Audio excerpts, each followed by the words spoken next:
আর সেখানে যে শালিমা বিল্ডার্সের কোন একটা লোককে তুমি হাত করেছো, আর সেই হাত করে আমার কোম্পানি টেন্ডার তো তুমি রিজেক্ট করিয়েছো। অনেক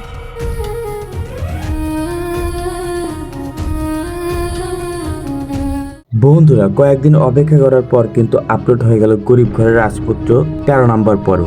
বন্ধুরা, আপনারা কে কে গরিব ঘরের রাজপুত্র 13 নম্বর পর্বটি দেখেছেন?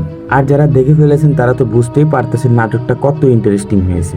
আর সবগুলো পার্টের থেকে এই পার্ট কিন্তু বেশি ইন্টারেস্টিং হয়েছে। আর আপনারা যারা এই পর্যন্ত গরিব ঘরের রাজপুত্র 13 নম্বর পর্বটি দেখেননি, তারা এক্ষুনি ইউটিউবে গিয়ে সার্চ করুন কারোহীন। আর আপনাদের সুবিধার জন্য আমি ডেসক্রিপশন বক্সে লিঙ্ক দিয়ে দিব। তো বন্ধুরা, এখন কথা হচ্ছে গরিব ঘরের রাজপুত্র 14 নম্বর পর্ব কবে আসবে? 14 নম্বর পর্ব কবে আসবে? 14 নম্বর পর্বে কি কি হতে যাচ্ছে? কোন চ্যানেলে আপলোড করা হবে? কি করলে আপনারা সবার আগে দেখতে পারবেন? সবকিছুর বিস্তারিত আলোচনা করব আজকের এই ছোট্ট ভিডিওতে। তাই ভিডিওটি 1 সেকেন্ডও স্কিপ না করে সম্পূর্ণ ভিডিওটি মনোযোগ সহকারে দেখতে থাকেন। আর বন্ধুরা, আমার এই ছোট্ট চ্যানেলটিতে নতুন দর্শক হয়ে থাকলে ভিডিওতে একটা লাইক করে চ্যানেলটি সাবস্ক্রাইব করে দিবেন প্রিয় দর্শক। তো আর কথা না বাড়িয়ে চলে যায় মূল ভিডিওতে। গরিব ঘরের রাজপুত্র নাটকের 14 নম্বর পর্ব কবে আসবে? গরিব ঘরের রাজপুত্র নাটকের 14 নম্বর পর্বের শুটিং এর কাজ শেষ, এডিটিং এর কাজ চলতেছে।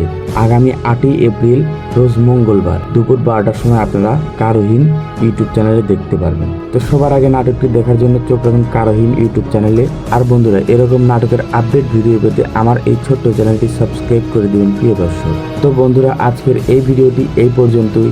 দেখা হবে নতুন আরেকটি ভিডিওতে। এই পর্যন্ত সবাই ভালো থাকবেন, সুস্থ থাকবেন। খোদা হাফেজ।